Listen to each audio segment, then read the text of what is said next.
நான் தூங்கும் முன்னே நீ தூங்கி போனாய் தாயே, என் மேல் உனக்கென்ன கோபம்?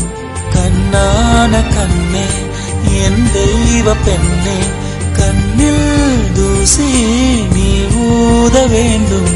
ஐயோ ஏன் இந்த சாபம் எல்லாம் என்றோ நான் செய்த பாவம்.